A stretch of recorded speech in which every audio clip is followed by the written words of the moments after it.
നമസ്കാരം. മലയാളി വാർത്ത ഇൻസൈഡിലേക്ക് സ്വാഗതം. ചെങ്കോട്ടയിൽ നടന്നിട്ടുള്ള സ്ഫോടനം, അതിൽ പ്രതികളായിട്ടുള്ള ഡോക്ടർമാരെ പിടികൂടി ചോദ്യം ചെയ്തപ്പോഴെല്ലാം തന്നെ ഹമാസ് മോഡലിലുള്ള ഒരു ആക്രമണമായിരുന്നു അവർ നമ്മുടെ രാജ്യത്ത് പദ്ധതിയിട്ടിരുന്നത് എന്നുള്ള വളരെ നടുക്കുന്ന വിവരങ്ങൾ പുറത്തു വന്നിരുന്നു.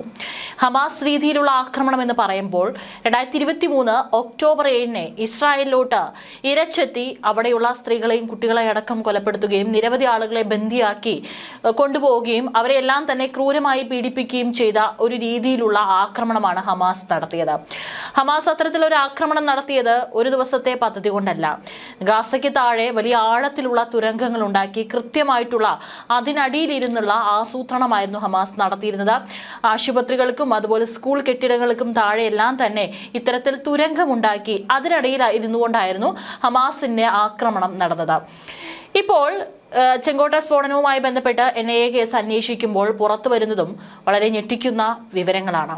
ചെങ്കോട്ട സ്ഫോടന കേസ് അന്വേഷണ ഏജൻസികൾ കൂടുതൽ ആഴത്തിൽ പരിശോധിക്കുന്നതിനിടെ ഇപ്പോൾ ഫരീദാബാദിലെ അൽ ഫലാഹ് സർവകലാശാലയ്ക്ക് സമീപമുള്ള ഒരു സംശയാസ്പദമായ ഭൂഗർഭ മദ്രസ സൂക്ഷ്മ പരിശോധനയ്ക്ക് വിധേയമാക്കിയിരിക്കുകയാണ്.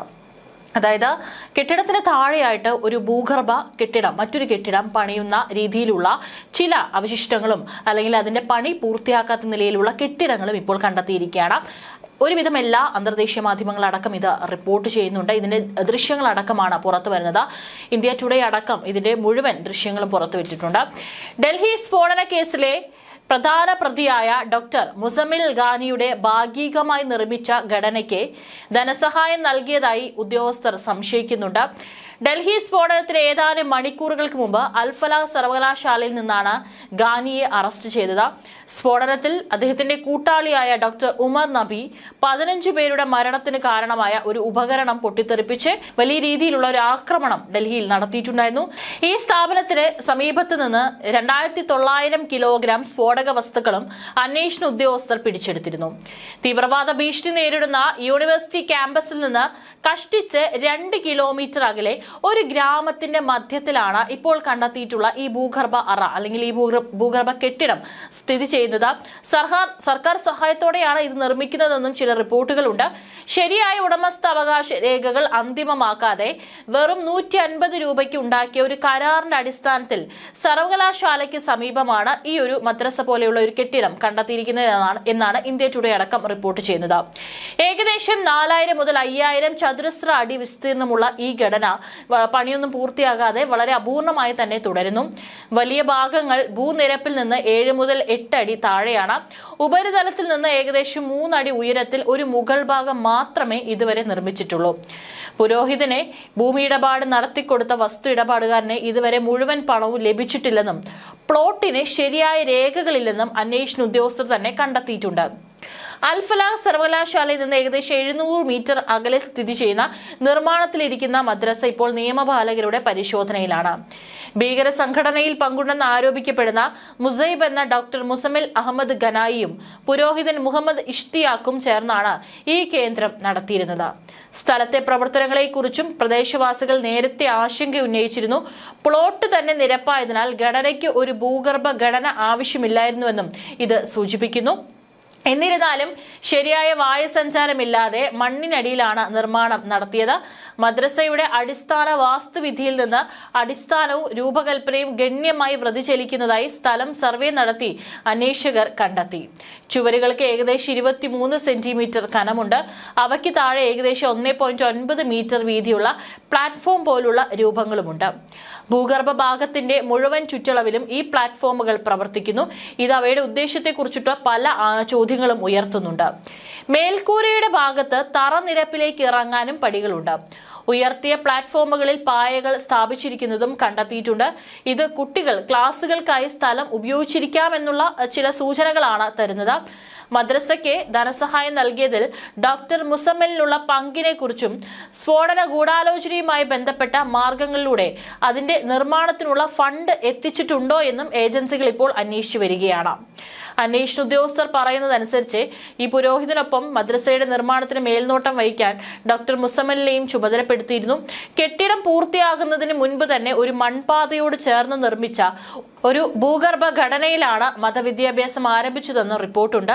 200 ചതുരശ്ര യാർഡ് സ്ഥലത്താണ് മദ്രസ പണിയാൻ ഉദ്ദേശിച്ചിരുന്നത്. പുരോഹിതൻ ഇഷ്തിയാഖ് 14 ലക്ഷം രൂപയ്ക്ക് പ്ലോട്ട് വിലപേശുകയും മുൻകൂർ 2 ലക്ഷം രൂപ മാത്രം പണമായി നൽകുകയും ചെയ്തു. ഇടപാടിനായി 150 രൂപയുടെ പ്ലെയിൻ പേപ്പറിൽ ഒരു കരാർ തയ്യാറാക്കി. എന്നാൽ കൂടുതൽ പണമടക്കലോ രേഖകളോ പൂർത്തിയാകുന്നതിന് മുൻപ് ഇഷ്തിയാഖ് അവിടെ ക്ലാസുകൾ നടത്താൻ തുടങ്ങിയിരുന്നു. ഇടപാടിൽ ഉൾപ്പെട്ട ഒരു ബീഹാർ വംശജനായ വസ്തു ഇടപാടുകാരൻ പറഞ്ഞത് 2022 ഒരു കൽപ്പണിക്കാരൻ തന്നെ പുരോഹിതൻ ഇഷ്തിയാഖിനെ പരിചയപ്പെടുത്തിയെന്നാണ് അദ്ദേഹം ഓർത്തു പറയുന്നത്. ഏകദേശം 200 യാർഡ് ഭൂമി വാങ്ങണമെന്ന് അദ്ദേഹം പറഞ്ഞു. പ്രാരംഭ തുകയായി 2 ലക്ഷം രൂപ പണമായി നൽകിയ ശേഷം ബാക്കി തുക 2 വർഷത്തിനുള്ളിൽ ഗഡുക്കളായി നൽകാമെന്ന് ഇഷ്തിയാഖും ഞാനും ഒരു കരാറിൽ ഏർപ്പെട്ടു. താമസിയാതെ പലതരത്തിലുള്ള പ്രശ്നങ്ങൾ ഉണ്ടായതായിട്ടാണ് ഡീലർ പറയുന്നത്. കുറച്ചു കാലത്തിന് ശേഷം ഭൂമി നിയമപരമായി കുഴപ്പത്തിലായി. ഞാൻ ഇഷ്തിയാഖിന് സമീപമുള്ള മറ്റൊരു പ്ലോട്ട് നൽകി. 3 വർഷത്തിന് ശേഷവും പ്ലോട്ടിന്റെ മുഴുവൻ വിലയും എനിക്ക് ലഭിച്ചിട്ടില്ല. ഇപ്പോൾ പുരോഹിതന്റെ യഥാർത്ഥ മുഖം തുറന്നു കാട്ടപ്പെട്ടു. ഇത്തരക്കാരെ കർശനമായി ശിക്ഷിക്കണമെന്നാണ് അദ്ദേഹം പറഞ്ഞിരിക്കുന്നത്. വിദ്യാഭ്യാസത്തിന്റെ മറവിൽ ഭീകരത പ്രചരിപ്പിക്കുന്നതിനുള്ള ഒരു കേന്ദ്രമായി പ്രതികൾ ഇത്തരത്തിലുള്ള മതസ്ഥാപനങ്ങളെ ഉപയോഗിക്കാൻ ശ്രമിച്ചിരിക്കാമെന്നാണ് സമീപ പ്രദേശവാസികളും ഇപ്പോൾ സംശയിക്കുന്നത്. സ്ഥലത്തിന് പുറത്തുള്ള ഒരു ബോർഡിൽ ഇംഗ്ലീഷിലും ഉറുദുവിലും മദ്രസ ഇസ്ലാമിയ അറേബ്യ ഇസാഹുൽ മുസ്ലിമീൻ എന്ന് എഴുതിയിരിക്കുന്നതും കാണാനായിട്ട് സാധിക്കുന്നുണ്ട്. കഴിഞ്ഞ ദിവസം ഈ ഒരു കെട്ടിടത്തിന്റെ ബേസ്മെന്റിന്റെ അസാധാരണമായ 4-5 അടി കനമുള്ള ഭിത്തികൾ ശ്രദ്ധയിൽപ്പെട്ടതിനെ തുടർന്നാണ് പോലീസ് അന്വേഷണം ആരംഭിച്ചത്. റെസിഡൻഷ്യൽ അല്ലെങ്കിൽ വിദ്യാഭ്യാസ കെട്ടിടങ്ങളുടെ സാധാരണ അളവിനേക്കാൾ 9 ഇഞ്ച് കനമുള്ള മതിലുകളാണ് ഇവയ്ക്കുള്ളത്. ഇത്രയും വലിയ ബലപ്പെടുത്തലിന് പിന്നിലെ ഉദ്ദേശത്തെക്കുറിച്ചും ഈ നിർമ്മാണം ഗുരുതരമായ ചോദ്യങ്ങൾ ഉയർത്തിയിട്ടുണ്ട്.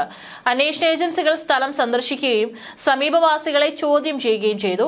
സാധാരണ മദ്രസകളുമായോ വിദ്യാഭ്യാസ സ്ഥാപനങ്ങളുമായോ ഈ വലിയ ഘടന പൊരുത്തപ്പെടുന്നില്ലെന്നും ഉദ്യോഗസ്ഥർ വിശ്വസിക്കുന്നതായും ഇത് സ്ഫോടക വസ്തുക്കൾ ഒളിപ്പിച്ചു വയ്ക്കാനും തീവ്രവാദ പ്രവർത്തനങ്ങൾ നടത്താനും വേണ്ടിയുള്ളതാണെന്നും സൂചന നൽകുന്നതായും വൃത്തങ്ങൾ അറിയിച്ചു. ഡൽഹി ചെങ്കോട്ട സ്ഫോടന കേസിലെ പ്രതികളായ ഡോക്ടർ മുസമ്മിലിന് മുൻപ് മുറി വാടകയ്ക്ക് എടുത്തിരുന്ന മൗലവി ഇഷ്തിയാഖിന്റെ പേരിലാണ് സ്വത്ത് രജിസ്റ്റർ ചെയ്തിരിക്കുന്നത്. മുസമ്മിലിന്റെ അറസ്റ്റിനെ തുടർന്ന് ചോദ്യം ചെയ്യലിലാണ് മദ്രസയുടെ നിർമ്മാണത്തിന് ഉപയോഗിച്ച ഉപകരണങ്ങൾ ഏർപ്പാട് ചെയ്തത് മുസമ്മിലാണെന്നും അന്വേഷണ ഉദ്യോഗസ്ഥർ കണ്ടെത്തിയിരിക്കുന്നത്. ഏതായാലും ഈ ഒരു കെട്ടിടം എന്തിനാണ് ഇത്തരത്തിൽ ഭൂഗർഭ അറയിൽ എന്തുദ്ദേശത്തിലാണ് ഇത് പണി കഴിപ്പിച്ചതെന്നും അവർ അത് വാങ്ങിയിരിക്കുന്നതും എന്നുള്ളതിനെ കുറിച്ച് കൂടുതൽ വിശദാംശങ്ങൾ പുറത്തു വരേണ്ടിയിരിക്കുന്നു. തീർച്ചയായിട്ടും മറ്റേതെങ്കിലും തരത്തിലുള്ള തീവ്രവാദ പ്രവർത്തനങ്ങൾ നടത്താനോ ആയുധങ്ങൾ സൂക്ഷിക്കാനോ അല്ലെങ്കിൽ അതിനിടയിൽ നിന്നൊരു ആക്രമണമാണോ ഇവർ പദ്ധതി ഇട്ടിരുന്നത് എന്നുള്ള ഗുരുതരമായിട്ടുള്ള ചോദ്യങ്ങളാണ് ഇവിടെ ഉയരുന്നത്. NIA ഓപ്പറേഷനിൽ പോലീസ് 2900 കിലോഗ്രാം സ്ഫോടക വസ്തുക്കൾ കണ്ടെടുത്ത മുറിയിൽ നിന്നാണ് മുസമ്മിൽ മദ്രസ നിർമ്മാണത്തിന് ഉപയോഗിച്ച ഉപകരണങ്ങൾ ഏർപ്പാട് ചെയ്തതെന്നും അന്വേഷണ ഉദ്യോഗസ്ഥർ കണ്ടെത്തിയിട്ടുണ്ട്. നിർമ്മാണ പ്രവർത്തനങ്ങൾ ഇപ്പോൾ നിർത്തിവെച്ചിരിക്കുകയാണ്. കെട്ടിടത്തിന് തീവ്രവാദ ബന്ധമുണ്ടോ എന്നതിനെക്കുറിച്ചും പോലീസ് ഔദ്യോഗികമായി അന്വേഷണം ആരംഭിച്ചിട്ടുണ്ട്. നവംബർ 10 ന്യൂഡൽഹിയിൽ നടന്ന സ്ഫോടനത്തിൽ അൽ-ഫലാഹ് സർവകലാശാലയിലെ 2 പ്രാക്ടീസിംഗ് ഡോക്ടർമാർക്ക് പങ്കുണ്ടെന്ന് സംശയിക്കുന്നതിനെ തുടർന്നും വിമർശനങ്ങൾ നേരിട്ടിരുന്നു. 10/11 ഭീകരാക്രമണത്തിലെ മുഖ്യപ്രതിയായ ഡോക്ടർ ഉമർ നബി ചരിത്ര പ്രസിദ്ധമായ ചെങ്കോട്ടയ്ക്ക് സമീപം പൊട്ടിത്തെറിച്ച കാർ ഓടിച്ചിരുന്നയാൾ അൽ-ഫലാഹ് മെഡിക്കൽ കോളേജിൽ താമസിച്ചിരുന്നതായി വെളിപ്പെടുത്തി. ഫരീദാബാദിലെ അൽ-ഫലാഹ് സർവകലാശാലയുടെ 17-ാം നമ്പർ കെട്ടിടമാണ് ഡോക്ടർ ഭീകരരുടെ സംഗമ സ്ഥാനമായി മാറിയത്. ഡോക്ടർ മുസമ്മിലിന്റെ ഉടമസ്ഥതയിലുള്ള 13-ാം നമ്പർ മുറി അമോണിയം നൈട്രേറ്റും ഓക്സൈഡും ഉപയോഗിച്ച് രാസവസ്തുക്കൾ കലർത്താനും സ്ഫോടക വസ്തുക്കൾ തയ്യാറാക്കാനും ഉപയോഗിച്ചിരുന്നു. മുസമ്മിലിന്റെയും ഉമറിന്റെയും മുറികളിൽ നിന്ന് കണ്ടെടുത്ത രഹസ്യ ഡയറികളിൽ സ്ഫോടക വസ്തുക്കൾക്കായുള്ള ഓപ്പറേഷൻ ഷിപ്മെന്റ് പാക്കേജ് തുടങ്ങിയ കോഡ് ചെയ്ത പരാമർശങ്ങൾ ഉണ്ടായിരുന്നു. അമോണിയം നൈട്രേറ്റ്, ഓക്സൈഡ്, ഇന്ധന എണ്ണ എന്നിവ ഉപയോഗിച്ചാണ് പ്രതികൾ സ്ഫോടക വസ്തുക്കൾ തയ്യാറാക്കിയതെന്നും എല്ലാ വിശദാംശങ്ങളും കോഡിൽ രേഖപ്പെടുത്തിയിട്ടുണ്ടെന്നും സ്രോതസ്സുകൾ പറയുന്നു. മൊബൈൽ ഫോണുകളിൽ നിന്നും എൻക്രിപ്റ്റ് ചെയ്ത ആശയവിനിമയ ആപ്പുകളിൽ നിന്നും ലഭിച്ച ചാറ്റുകളിൽ ഇതേ വാക്കുകളും കണ്ടെത്തി. എന്നിരുന്നാലും ഡോക്ടർ ഉമറിനോടും ഡോക്ടർ മുസമ്മിലിനോടും അൽ-ഫലാഹ് സർവകലാശാല അകലം പാലിക്കുന്നുണ്ട്. പ്രതികൾ ഔദ്യോഗികമായി ജോലി ചെയ്യുന്നതല്ലാതെ അവരുമായി സർവകലാശാലയ്ക്ക് യാതൊരു ബന്ധവുമില്ലെന്നും സർവകലാശാല പരിസരത്ത് സംശയാസ്പദമായ ഒരു രാസവസ്തുക്കളോ ഉപയോഗിക്കുകയോ സൂക്ഷിക്കുകയോ ചെയ്തിട്ടില്ലെന്നാണ് അവർ പറഞ്ഞിരിക്കുന്നത്.